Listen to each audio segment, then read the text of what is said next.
হবিগঞ্জে অনুমোদনহীন ও ঝুঁকিপূর্ণ ৪৬টি level crossing বন্ধ করে দিয়েছে রেলওয়ে কর্তৃপক্ষ। এসব অরক্ষিত ক্রসিংয়ে প্রতিদিনই ঘটছে ছোট বড় দুর্ঘটনা, বাড়ছে প্রাণহানির শঙ্কা। পরিস্থিতি নিয়ন্ত্রণে আনতেই রেলওয়ে কর্তৃপক্ষের এই উদ্যোগ। এদিকে বিকল্প রাস্তার ব্যবস্থা না করে হঠাৎ পথ বন্ধ করে দেওয়ায় ক্ষুব্ধ এলাকাবাসী।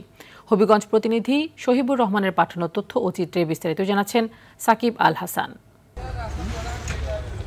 হবিগঞ্জে এভাবেই রেলের পাত ও খুঁটি বসিয়ে বন্ধ করে দেওয়া হচ্ছে অনুমোদনহীন ও অরক্ষিত রেলওয়ে লেভেল ক্রসিংগুলো। গেল ৮ই নভেম্বর থেকে ঝুঁকিপূর্ণ অন্তত ৪৮টি ক্রসিং বন্ধের কার্যক্রম শুরু করে রেলওয়ে কর্তৃপক্ষ।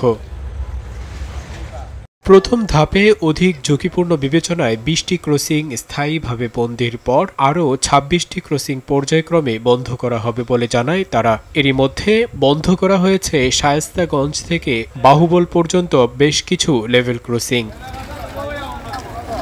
তবে পূর্ব ঘোষণা বা বিকল্প রাস্তা তৈরি না করেই রেলওয়ে কর্তৃপক্ষের এমন সিদ্ধান্তে ক্ষুব্ধ প্রতিক্রিয়া জানিয়েছেন এলাকাবাসী। এমন সিদ্ধান্তে নানা ভোগান্তির কথা তুলে ধরছেন তারা। একটা আগুন লাগলো, একটা রুগী লিয়ে যাইতাম, আমরা কই যাইতাম, আমরা বিকল্প রাস্তা আমরা যাইতাম। গ্রামে যদি আগুন লাগে আমাদের ফায়ার সার্ভিসে গাড়ি নিতে পারবো না, অ্যাম্বুলেন্স নিয়ে যেতে পারবো না। 5টা গ্রামের মানুষ আমাদের বসবাস করি, রাস্তায় যাতায়াত করে। তবে স্থানীয়দের নিজস্ব অর্থায়নে গুরুত্বপূর্ণ ক্রসিংগুলোতে গেটম্যান সহ গেট পরিচালনার অনুমোদন নেওয়ার সুযোগ আছে বলছে রেলওয়ে কর্তৃপক্ষ। এগুলা তো কেউ বেতন দিবে না, এগুলো অ্যাক্সিডেন্ট হইলে দায়ী হবে কেটা?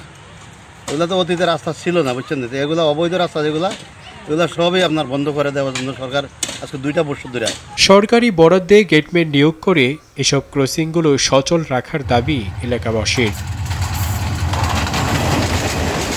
সাকিব আল হাসান, RTV।